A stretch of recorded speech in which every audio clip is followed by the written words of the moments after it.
بسم اللہ الرحمن الرحیم۔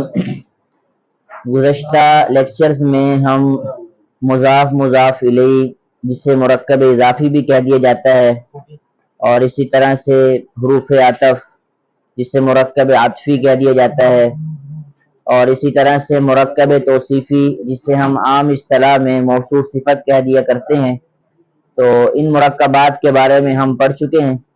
تو آج کے لیکچر میں انشاءاللہ ان سارے مرکبات کو ہم اجمالی طور پر اکٹھے بیان کریں گے تاکہ سمجھنے میں ہمیں آسانی ہو جائے۔ اس سے پہلے ایک سوال کا جواب کہ مرکب کسے کہتے ہیں؟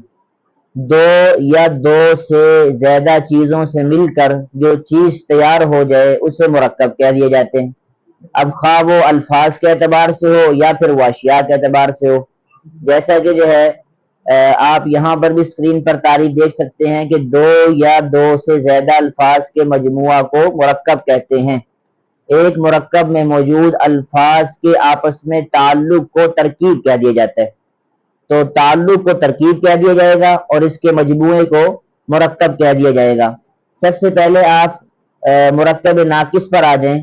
مرکب ناقص کیا ہوتا ہے کہ جس کے اندر بولنے والا ادھوری گفتگو کرتا ہے، جیسا کہ میں اس کی آپ کو مثال دوں کہ میں مسجد کی طرف، اب یہ میں اردو کے اندر ادھورا جملہ بول رہا ہوں۔ اب اس کا عربی کے اندر آپ جملہ بنانا چاہیں تو الی المسجد، اگر آپ کسی عرب کو یا اردو کے اندر آپ کسی کو یوں کہتے رہیں کہ مسجد کی طرف یا ادھوری گفتگو کریں تو سامنے مخاطب کو آپ کی گفتگو سمجھ میں نہیں آئے گی، تو اسے عربی کے اندر مرکب ناقص کہہ دیا جاتا ہے۔ اسی طرح سے مرکب عطفی کیا ہے؟ لیکن گزشتہ سبق میں ہم نے جب حروف جار کا سبق پڑھا تھا تو اس کے اندر ہم نے حروف عطف پڑھے تھے۔ حروف عطف کیا ہوتا ہے کہ واو کے ذریعے سے یا او کے ذریعے سے یا ام کے ذریعے سے آپ دو جملوں کے درمیان آپس میں ربط جوڑنا چاہ رہے ہوتے ہیں، تو اس کے لیے آپ واو ذکر کرتے ہیں۔ اب اس کی مثال آپ دیکھیں کہ یہ مرکب عطفی ہے، اسے معطوف علیہ بھی کہہ دیا جاتا ہے۔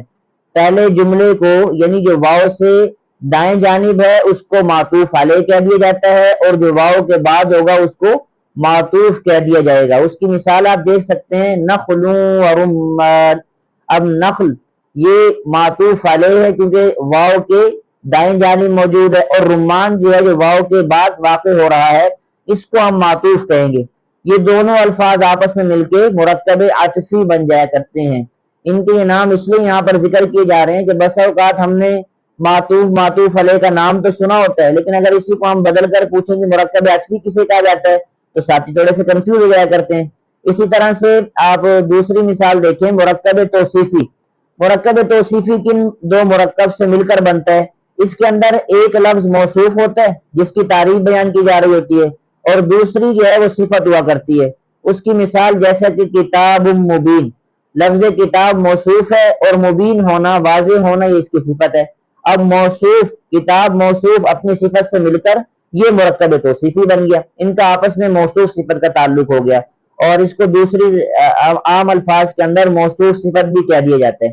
اسی طرح سے مرکب اضافی سمجھیں۔ گزشتہ سبق میں لیکچر میں ہم یہ بتا چکے ہیں جی مضاف الیہ کہ پہلے لفظ کو مضاف کہتے ہیں، دوسرے کو مضاف الیہ کہتے ہیں، لیکن اگر اسی کو ہم بدل کر پوچھیں مرکب اضافی کسے کہتے ہیں تو ہمارے سامنے یہ نئے ایک الفاظ سمجھے جاتے ہیں۔ تو مرکب اضافی کہ جس کے اندر دو لفظ ہوں، پہلے کو مضاف کہہ دیا جاتا ہے، دوسرے کو مضاف الیہ کہا جاتا ہے، تو یہ مرکب اضافی کہلاتا ہے۔ اس کی مثال آپ دیکھ سکتے ہیں نصر اللہ۔ اب لفظ نصر یہ مضاف ہے اور لفظ اللہ مضاف الیہ ہے، مضاف الیہ سے مل کر یہ مرکب اضافی بن گیا۔ ترجمہ یہ ہے کہ اللہ کی مدد۔ چوتھی مثال مرکب جاری۔ مرکب جاری آپ حروف جار کے بارے میں پڑھ چکے ہیں کہ یہ جر سے ہے، اور جر کہتے ہیں زیر دینے کو، یعنی ایسے حروف جو کسی اسم پر داخل ہو کر اس کو زیر دے دیں۔ الف لام ہوگا اس لفظ پر تو ایک زیر آئے گی، جیسا کہ آپ مثال میں دیکھ سکتے ہیں من المسجدی ہے، من المسجدین کبھی بھی نہیں ہوگا، کیوں کہ الف لام آ گیا، تو الف لام کے بدلے میں ایک زیر گر گئی۔ ساتھ ساتھ ہمارے اعراب بھی درست ہوتے رہیں، اور اگر الف لام نہیں ہوگا پھر اس حروف جار جو ہے یہ دو زیریں دے گا، جیسا کہ اگر میں مسجد کے اوپر سے الف لام کو ہٹا دوں تو یہ من مسجدن بن جائے گا۔ تو اس کے اندر ترکیب کیسے ہوتے ہے کہ من حرف جار ہے، المسجد کیا ہو جائے گا، یہ مجرور ہو جائے گا، یعنی کہ یہ حروف جار جس اسم پر داخل ہوں گے اس کے بعد والے اسم کو ہم مجرور کہہ دیتے ہیں، تو جار مجرور سے مل کے مرکب جاری بن گیا۔ اسی طرح سے آپ پانچواں مرکب دیکھیں، مرکب اشاری۔ اسماء اشارہ ہم گزشتہ سبق میں پڑھ چکے ہیں کہ اگر آپ قریب کی طرف کوئی اشارہ کرنا چاہتے ہیں اس کے لیے ہاذا استعمال ہوتا ہے، اگر آپ کوئی ایسی شے جو دور پر رکھی ہوئی ہے اس کی طرف آپ اشارہ کرنا چاہ رہے ہیں اس کے لیے ذالک کا استعمال ہوتا ہے۔ تو جن الفاظ کے ذریعے سے آپ اشارہ کر رہے ہیں، ہاذا ہے، ذالک ہے، یا پھر جو ہے التی ہے یا تلک ہے، تو جن الفاظ کے ذریعے سے آپ اشارہ کریں گے ان کو اس میں اشارہ کہیں گے۔ اور مشار الیہ کسے کہتے ہیں؟ جس چیز کی طرف آپ اشارہ کر رہے ہیں اس کو مشار الیہ کہا جائے گا۔ اب اس مثال کے اندر سمجھیں، ھذا البلد، ھذا کیا ہوا؟ اس میں اشارہ ہے، اور بلد مشار الیہ ہے، یعنی جس چیز کی طرف اشارہ کیا جا رہا ہے۔ اب ترکیب کیسے ہوگی؟ ھذا اس میں اشارہ، البلد مشار الیہ، یہ اسم اشارہ مشار الیہ سے مل کر مرکب اشاری بن گیا۔ اب اگر آپ سے کوئی پوچھے کہ مرکب اشاری کسے کہتے ہیں تو آپ جواب یوں دیں گے کہ مرکب اشاری کے اندر دو جو ہے وہ الفاظ ہوا کرتے ہیں، ایک اسم اشارہ ہوتا ہے، دوسرا مشار الیہ ہوتا ہے۔ پھر کوئی پوچھے کہ اسم اشارہ کسے کہتے ہیں، آپ اس کو آسان اور کر کے بتا سکتے ہیں کہ جی جن الفاظ کے ذریعے سے ہم کسی چیز کی طرف اشارہ کرتے ہیں ان کو اسم اشارہ کہہ دیا جاتا ہے، اور جس چیز کی طرف اشارہ ہو رہا ہے اس کو مشار الیہ کہہ دیا جاتا ہے، جیسا کہ ھذا البلد، قرآن پاک میں بھی اس کا استعمال ہوا، یہ شہر، تو ھذا اس میں اشارہ ہوا اور البلد مشار الیہ ہوا۔ تو یہ ہمارے مرکب ناقص تھے، جتنے ہم مرکبات پڑھ چکے ہیں، مرکب عطفی ہے، مرکب توصیفی ہے، مرکب اضافی ہے، مرکب جاری ہے، یا پانچواں مرکب اشاری ہے، یہ سارے کے سارے آپ اس میں دیکھ سکتے ہیں کہ یہ سارے ناقص جملے ہیں۔ اگر کسی کے سامنے میں یہ بولتا رہا ہوں ایک کھجور اور ایک انار، ایک کھجور ایک انار، تو سامنے والا کہے گا بھئی آپ کیا کہنا چاہ رہے ہیں؟ اسی طرح سے میں یہ کہتا رہا ہوں ایک واضح کتاب، ایک واضح کتاب، سامنے والے کے ذہن میں فوراً یہ سوال آئے گا بھئی اس کتاب کے بارے میں آپ کیا بتانا چاہ رہے ہیں؟ اسی طرح نصر اللہ، میں یوں کہوں اللہ کی مدد، اللہ کی مدد، سامنے والے کے ذہن میں سوال آئے گا کہ آپ اپنی گفتگو کو مکمل کریں کہ اللہ کی مدد سے کیا مراد ہے۔ تو اسی طرح سے الی آخری، آخر تک ساری مثالیں۔ اگلا ہم پڑھیں گے جملہ فعلیہ، جسے مرکب تام بھی کہا جاتا ہے۔ مرکب تام کا مطلب یہ ہوتا ہے کہ اس جملے کے اندر نا بات مکمل ہو جاتی ہے۔ اب مرکب تام کی ہوتی ہیں دو قسمیں، ایک ہوتا ہے جملہ فعلیہ، دوسرا ہوتا ہے جملہ اسمیہ۔ آج کے لیکچر میں انشاءاللہ ہم اس پر اجمالی طور پر اس کی وضاحت کریں گے، پھر انشاءاللہ کل کے لیکچر میں اس کو مزید تفصیل سے بیان کیا جائے گا۔ ابھی ہم اس کو اجمالی طور پر سمجھیں کہ جملہ فعلیہ کیا ہوتا ہے، جملہ اسمیہ کیا ہوتا ہے۔ ہر وہ جملہ جس کی ابتدا کسی فعل سے ہو رہی ہو اس کو جملہ فعلیہ کہہ دیں گے۔ آسان الفاظ، آپ لفظوں پر غور کریں، یہ فعلیہ فعل سے نکلا ہوا ہے اور اسمیہ اسم سے نکلا ہوا ہے، تو ہر وہ جملہ جس کی ابتدا فعل سے ہو اسے جملہ فعلیہ کہہ دیں گے۔ جیسا کہ ضرب اللہ مثلا، ضرب فعل تھا اور لفظ اللہ اس کا فاعل ہے اور مثلا مفعول ہے۔ اسی کے ساتھ میں یہ بھی بیان کرتا چلوں کہ آپ کے ذہن میں یہ سوال آ رہا ہوگا کہ یہ فاعل کیا ہوتا ہے، مفعول کیا ہوتا ہے۔ فعل کی تعریف تو آپ فرسٹ لیکچر میں پڑھ چکے ہیں اور سمجھ چکے ہیں، لیکن جہاں فعل ہوتا ہے وہاں فاعل بھی ہوتا ہے۔ ہم تو ہیں اسی بات کے قائل، جہاں ہوگا فعل وہاں ہوگا فاعل۔ جب بھی آپ کسی جو ہے نا وہ چیز کو ہوتے ہوئے دیکھتے ہیں، کسی کام کو ہوتے ہوئے دیکھتے ہیں، تو آپ کے ذہن میں فوراً یہ سوال آتا ہے یار بنانے والا کون ہے؟ جیسا کہ اس کا اللہ تعالیٰ نے خود قرآن پاک کے اندر کیا، الذی خلق سبع سماوات طباقا، وہ ذات کہ جس نے طے بطے 7 آسمانوں کو پیدا کر دیا۔ اب فوراً جو ہے کوئی جو ہے غیر مسلم اس کو سنے جو اللہ کو نہ جانتا ہو پہچانتا ہو، فوراً اس کے ذہن میں آئے گا کہ کس نے جو ہے آسمانوں کو بنا دیا۔ تو جہاں پر کوئی فعل ہوتا ہے تو کرنے والا بھی ہوتا ہے۔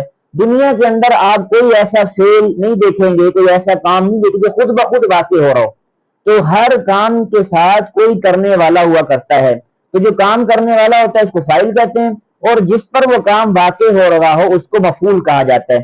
تو اس مثال میں آپ سمجھیں ضرب اللہ مثلا، ضرب فعل تھا، لفظ اللہ فاعل تھا، یعنی اللہ تعالیٰ نے مثال بیان کی، مثلا ایک مثال، تو اس طرح یہ جملہ فعلیہ ہو گیا۔ آگے جملہ اسمیہ، جملہ اسمیہ کسے کہا جاتا ہے کہ ہر وہ جملہ جو دو الفاظوں سے مل کر بنے اور اس کی ابتدا کسی اسم سے ہو اسے جملہ اسمیہ کہہ دیا جاتا ہے، اور پہلے لفظ کو مبتدا کہا جاتا ہے، دوسرے کو خبر کہا جاتا ہے۔ اس کی مثال میں آپ دیکھ سکتے ہیں اللہ لطیف، اب لفظ اللہ یہ ایک اسم ہے اور لطیف بھی کیا ہے، یہ ایک اسم ہے۔ یہ دونوں اسما آپس میں ملے تو جملہ اسمیہ بن گیا. اب پہلے اسم کو مبتدا کہیں کیونکہ اس سے جملے کی ابتدا ہو رہی ہے, یہ ابتدا سے مبتدا بنا. اور لطیفن کیا ہے کہ کیا بتانا چاہ رہے ہیں اس کے بارے میں, لفظ اللہ کے بارے میں کیا خبر دینا چاہ رہے ہیں, لطیفن باریک بھی ہیں. تو اس طرح سے ہمارا یہ جملہ فعلیہ جملہ اس سے مکمل ہوا. اور یاد رہے کہ جملہ فعلیہ اور جملہ اسمیہ کا ترجمہ کس طرح سے ہوگا, تو جملہ اسمیہ کی ترجمے میں ہے آیا کرتا ہے اور جملہ فعلیہ کے ترجمے میں ہے نہیں آیا کرتا. تو یہ ایک عام سا سرسری سا آپ کے سامنے فرق واضح ہو گیا. کل انشاءاللہ ہم اگلے جملے پڑھیں گے. السلام علیکم ورحمۃ اللہ. الدرس الرابع, چوتھا سبق مدینہ عربک ریڈر سے. سب سے پہلے آپ مثال میں دیکھ سکتے ہیں کہ الحمام, حمام جو ہے وہ ایسے جو ہے نا ٹوائلٹ کو بھی کہہ دیا جاتا ہے, اور واش روم کے اندر باتھ ہو, ان سب کے مجموعے کو حمام کہہ دیا جاتا ہے. تو عربی کے اندر جو ہے نہانے کی جگہ کو یا باتھ روم کو حمام کہا جاتا ہے. اسی طرح سے آگے آپ دیکھ سکتے ہیں دوسری تصویر میں غرفہ, غرفہ یہ روم کے لیے استعمال ہوتا ہے, کمرے کے لیے استعمال ہوتا ہے. آگے پھر یہ جملے دیے ہوئے ہیں, جملوں کو آپ مکمل کریں. سب سے پہلے جملہ آپ دیکھ سکتے ہیں البیت, گھر کو کہا جاتا ہے, کمرے کو بھی کہہ دیا جاتا ہے, یا جہاں رات گزاری جائے اس کو بھی البیت کہا جاتا ہے. المکتب, مکتب ٹیبل کو کہا جاتا ہے. فی البیت گھر میں, علی المکتب ٹیبل پر. اسی طرح سے المسجد, مسجد کو جہاں پر عبادت کریں, اور فی المسجد مسجد میں. یہ مرکب جاری بن رہا ہے جو ہم عربی گرامر میں پڑھ چکے ہیں کہ فی حرف جار ہے اور المسجد کیا ہو گیا, یہ مجرور ہو گیا. السریر, سریر بیڈ کو کہا جاتا ہے, پلنگ کو کہہ دیا جاتا ہے, چارپائی کے لیے استعمال ہوتا ہے. علی السریر بیڈ پر یا چارپائی پر یا پلنگ پر, جو آپ اس کے لیے استعمال کر سکتے ہیں. اچھا, جز بے کے اندر کچھ سوالات ہیں, اس کے جو ہے وہ جوابات دیے گئے ہیں. سب سے پہلا جواب یہ ہے کہ این محمد, اینا کا معنی ہوتا ہے کہاں, محمد ایک اسم ہے, نام ہے. این محمد, محمد کہاں ہے؟ تو جواب ہوا ہوا فی الغرفہ, وہ کمرے میں ہے. تو اس کے ترجمے میں دیکھیں ہے آ رہا ہے, ابھی ہم نے جملہ اس میں پڑھا تو اس کے ترجمے میں ہے آئے گا. ہوا کیا ہو گیا, مبتدا ہو گیا. یہ ہوا ایک ضمیر ہے, پہلے بھی ہم بیان کر چکے ہیں کہ جب آپ کسی کا پہلے نام ذکر کر دیں اس کے بعد آپ بار بار اس کا نام نہیں بیان کرتے, آپ اس کے لیے ضمیر استعمال کرتے ہیں. تو عربی کے اندر جو ہے ایسا شخص جو ایک ہو اور ہو بھی مرد, اس کے لیے ہوا ضمیر استعمال ہوتی ہے. ہوا فی الغرفہ, محمد کمرے میں ہے. دوسرا سوال آپ دیکھیں وَأَيْنَ یاسر, اور یاسر کہاں پر ہے؟ تو جواب ہوا ہوا فی الحمام, یاسر باتھ روم میں ہے یا حمام میں ہے. وَأَيْنَ آمینہ, اور آمینہ کہاں ہے؟ جواب ہوا ہی فی المطبخ, آمینہ مطبخ میں ہے. اب آپ کے ذہن میں یہ سوال آنا چاہیے کہ محمد اور یاسر کے لیے ہوا استعمال ہوا اور آمینہ کے لیے ہی استعمال ہوا. تو اس کا جواب یہ ہے کہ جب آپ کسی مذکر کے بارے میں کوئی خبر دے رہے ہوں اور ہو بھی واحد تو اس کے لیے ہوا استعمال ہوگا, اور اگر مؤنث کے بارے میں آپ خبر دے رہے ہیں تو اس کے لیے ہیا استعمال ہوگا. یہ ہوا اور ہیا کے اندر فرق ہے, ہوا مذکر کے لیے ہوا اور ہیا کیا ہوا, یہ مؤنث کے لیے ہوا. اگلا سوال دیکھیں این الکتاب, کتاب کہاں ہے؟ ہوا علی المکتب, کتاب میز پر ہے, ٹیبل پر ہے. وَأَيْنَ السَّاعَةُ, اور گھڑی کہاں ہے, اور گھڑی کہاں پر ہے؟ تو اس کا جو ہے آپ دیکھ سکتے ہیں ہی علی السریر, گھڑی جو ہے وہ چارپائی پر ہے. یا اس کا اور بھی جواب بن سکتا ہے المطبخ, یا کچن میں ہے. کچن کو عربی کے اندر مطبخ کہہ دیا جاتا ہے. جو آپ اس کی خبر بنانا چاہیں وہ بن سکتی ہے. تو اس طرح جو ہے ہماری یہ آج کے جو چوتھا سبق تھا وہ مکمل ہوا. کل انشاءاللہ ہم اس کی ایکسرسائز مکمل کریں گے. کچھ جملے دیے ہوئے ہیں, سوالات ہیں, جواب آپ خود حل کریں گے. اس کو حل کرنے کے لیے اس لیکچر کا اچھی طرح مشق بھی کریں ہم, اور جملے کی ہم مثالیں بھی بنائیں تاکہ کل کے سبق کے لیے ہمیں آسانی ہو جائے. بسم اللہ الرحمن الرحیم. سورۃ الکافرون مکیہ. آج کے سبق میں ہم سورہ کافرون سے عربی گرامر کی جو قواعد ہم پڑھ رہے ہیں اور جو ہم صیغے پڑھ رہے ہیں تو اس کو منطبق کر کے ہم ترجمہ کرنے کی کوشش کریں گے. بسم اللہ الرحمن الرحیم. قل, کہہ دیجئے, یا ایھا الکافرون, اے کافرو. یا جو ہے وہ کسی کو بلانے کے لیے استعمال ہوتا ہے, اس سے حرف ندا کہہ دیا جاتا ہے, اور جس کو آپ بلا رہے ہیں اس کو منادا کہا جاتا ہے, اور بلانے والے کو منادی کہا جاتا ہے. قل یا ایھا الکافرون, آپ کہہ دیجئے اے کافرو, لا اعبد, میں نہیں عبادت کرتا ما ان معبودوں کی تعبدون جن معبودوں کی تم عبادت کرتے ہو، ولا انتم اور نہ ہی تم عابدون عبادت کرنے والے ہو ما ان معبودوں کی اعبد جس معبود کی میں عبادت کرتا ہوں، ولا انتم عابدون ما اعبد اور تم نہیں عبادت کرتے اس معبود کی، اس رب کی، اعبد جس کی میں عبادت کرتا ہوں، ولا انا عابد ما عبدتم اور نہ ہی انا جو ہے یہ واحد متکلم کے لیے استعمال ہوتا ہے جو ترجمہ ہمیں دیتا ہے میں کا، ولا انا اور نہ ہی میں عابد عبادت کرنے والا ہوں ما ان معبودوں کی عبدتم جس کی تم نے عبادت کی، جس کی تم عبادت کرتے ہو، ولا انتم اور نہ ہی تم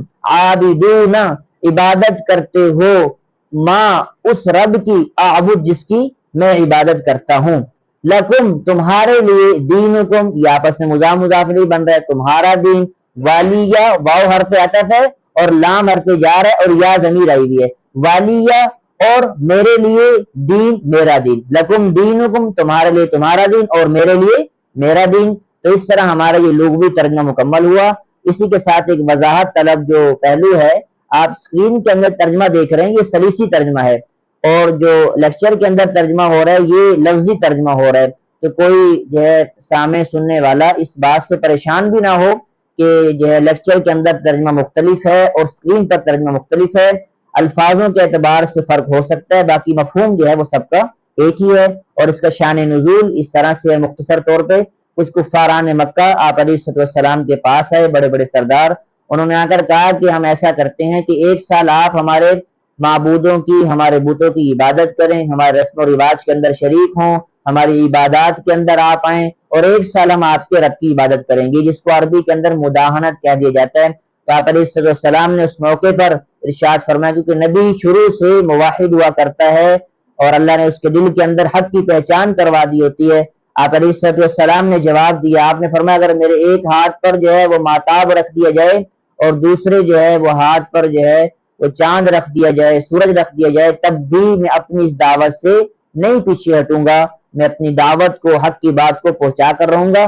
یہ کہتے ہوئے آپ علیہ السلام نے ان کو اس معاہدے کو قبول کرنے سے آپ نے انکار کر دیا اور اس موقع پر یہ سورہ کافرون نازل ہوئی۔ تو اس طرح آج کے سبق میں ہماری سورہ کافرون مکمل ہوئی۔ السلام علیکم ورحمۃ اللہ۔